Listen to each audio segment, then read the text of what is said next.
Rama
Verenga upedza kugara pasi.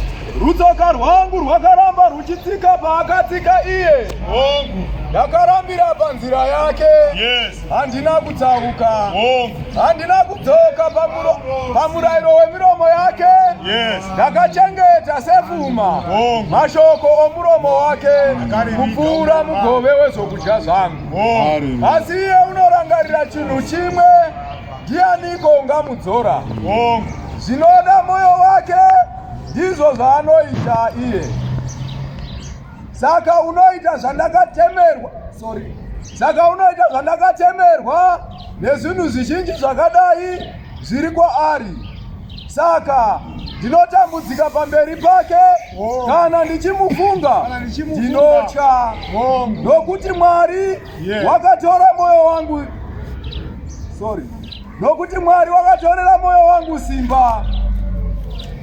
Wamasimba ose wakandivhundusa, nokuti handina kuparadzwa nokuda kwerima, kana nokuda kwerima guru rakafukidza chiso changu. Afrika!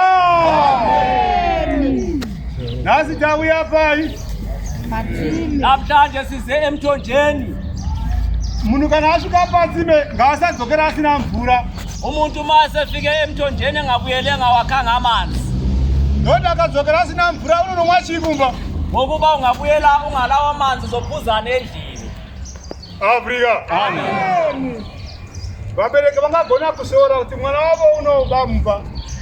Abazali bayazi ukusola ukuthi umntana wabo uyatshonta endlini. Asi wathumwa naye kuti anoba mwana uyu. Kodwa uthunywe yini ukubana atshontshele umntwana? It's obvious ijara. Kuliqiniso indlala. Ambamsina muzoko tawari mwana ache sei. Ngati mwana ngatitsai mwana poro mwashi wako mwana gowa ngalotibatsira. Endlini. Wadi kama zvokudya apa. Amen. Endlini kungekho ukudla uthi umntwana yenze njani? Afrika. Amen. Saka isu sabatungamiri bese bakasiforwadzana. Balafanira kuti bagare baina Mwari. Akho njengamathungu bakhokhela abafazi bomanyano. Abantu bahlale beloNkulunkulu. Uye Mwari isimba. Njalo uNkulunkulu ngamandla.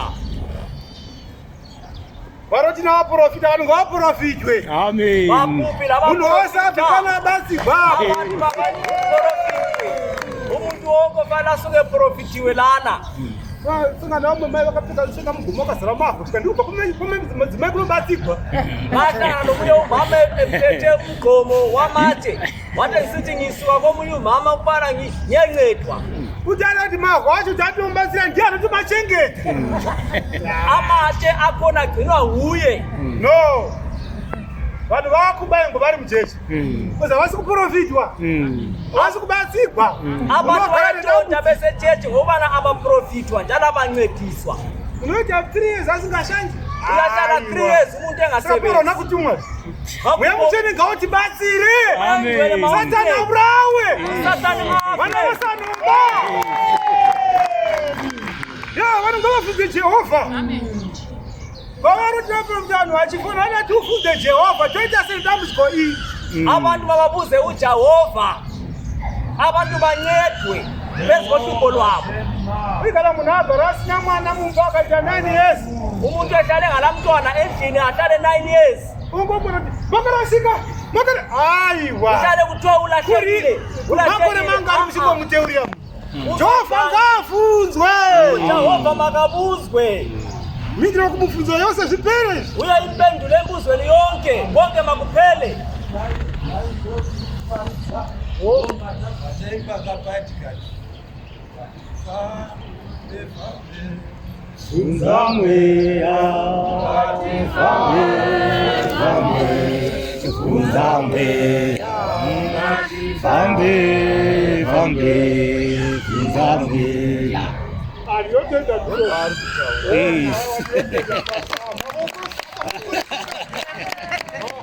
Wariwa Paulo anovarwa kufamba achitaura navanhu. Amen. UNkulunkulu kaPaulo fanele hambe ekhulume nabantu. Yarara zvinhu zvinoipa.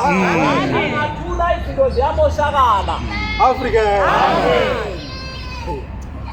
Varume imi navakadzi muri pano imi makaite basa. Madhodha nina nabafazi abalapha lenza umsebenzi. Makaita basa guru. Lenza umsebenzi omkhulu.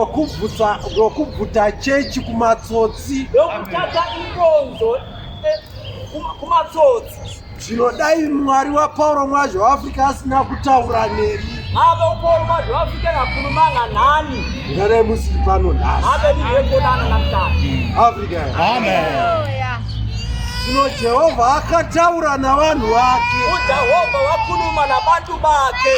Akavaonesa nokwazisa kuti ayo matsotsi. Wababonisa nokubazisa ukuthi laba ngamatsotsi. Mukarwira church. Ningalalwela ichurch. Africa. Amen. Zvino ibasa guru ramakaita. Umsebenzi omkhulu lawenzayo lo. Africa. Amen. Zvino Mwari vacho yeye hafanirwi kunyarara. Akho uNkulunkulu wakhona lo ngafanelanga athule. Anofanirwa kuramba achitaura nevanhu vake. Kufanele yale ekhuluma nabantu bakhe. Sezvaakaita navaIsraeri kubva Ijipita kuenda navo Kenani. Njengalokhu wakwenza kuvaIsraeli ebakhiphe eGibhithe ebesa eKenani. Jehovha haana kuramba anyerere. uJehova zange yale ethule. Ndozviri kutaurwa nari kudzidzisa pano. Yiko kukhulunywa ngulowo ofundisayo lana. Hatidi kuti Mwari anyarara. Asifuni ukubona uNkulunkulu athule lana. Kuita sezvinonzi pamwe ambonorara. Kwenza sengathi uhambe wayalala. Takamirira kuti amuke. Sesilinde ukubana avuke. Kana kuti pamwe akambofamba rwendo. Kumbe ngathi uhambe uhamba. Takamirira kuti adzoke. Silinde ukuthi aphenduke. Africa. Hanzi Mwari ari pedyo newe. Mwari ari mumwoyo mako. Mwari ari mumuromo mako. Mwari anogara mumunhu. Africa. Nokuti muiri wako itemberi yako. Mzimba wako itemberi kaNkulunkulu. Africa. Kana uri temberi yaMwari arikuzonyarara sei? Umzimba wako itemberi kaNkulunkulu uzothula kanjani uNkulunkulu? Hallelujah. Profita. Apho bapupila baprofita. Basa hero. Nanko umsebenzi. Okulima mudavani waJehova. Okulima umsimu kaJehova. Vanhu varege kugara vachitambudzika vari mudzimba ini muripi. Abantu bayeke kuhlala besezindlini behlupheka lina likhona. Munhu arege kuramba achirwara varona vaprofita varipi. Umuntu ayeke kugula njalo abaprofita bakhona. Munhu ngaabatsirwe dambudziko rake ripere. Umuntu makancedwe uhlupho lwakhe luphele. Africa. Hanzi mapofu mairi angagotungamirana sei? Izipofu ezimbili zingakhokelana kanjani? Ane meso anoona ndiye anotungamirira chii? Ona meso obonayo uyokhokelela omunye. Zvino Mweya Mutsvene ndiwo maziso edu muno muchechi. Akho Mweya weNgcwele nguye amehlo ethu lapha enkonzweni. Munhu kana atambura nokutsvaka basa achirishayiwa, umuntu mayesehluphekile dinga umsebenzi. Jehovha ngaataure. uJehova makakhuluma. Mwari waPauro ngaadutsire. Munhu akaramba achirwara umuntu angayala egula anofanirwa kuti apore. ufanele kuba nasi. Mweya Mutsvene ngaatibatsire Mweya weNgcwele mawusikhuleke. kuti anorwara apone, apone. kuti anoneswa nemweya yetsvina zvipere. Nokuti ndozvaakatumira Pauro Mwazha Ngoba yiko akathumela uPauro kuti Mwazha azorodze vanotenda. ukuba naphumuza abakholwayo. Africa. Ari kudzidzisa zvakanaka.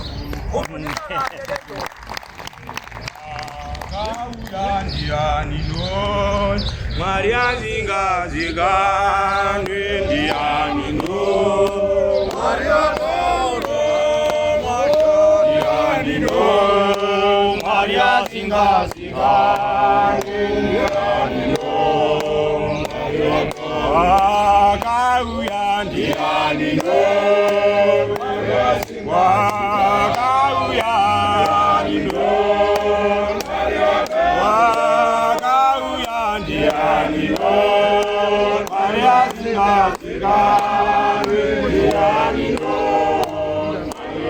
Wakauya ndiani no. Wakauya ndiani no. Wakauya ndiani no.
Afrika yedu.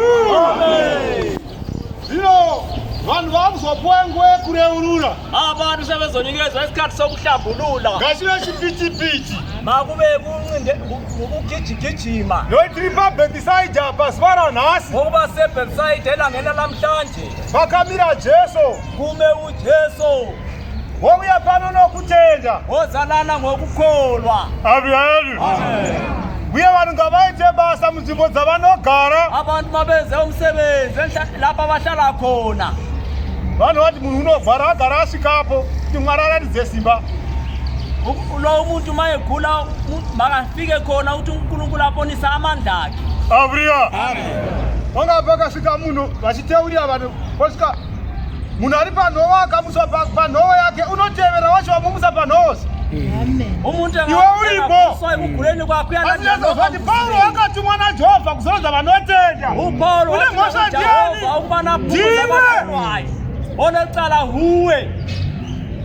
Woti urutiro rwevanhu uripo asi Jesu zvati ari mauri. Ngokuba uthathelo wabantu wena ukhona kodwa uJehovha ekuwe. Mwari isimba vatungamiri. Amen. uNkulunkulu ngamandla. Mwari isimba namai. uNkulunkulu ngamandla bomama. Yes, watakamira pamberi pake zvino. Esimbe phambi kwakhe manje. Akuna vanhu akundi nezvijoma kana nezvibambo. Akanqotshwa ngabantu, akanqotshwa ngotokoloshi. Mwari anotaura chinhu nokuchiita. uNkulunkulu okhuluma into nokuyenza.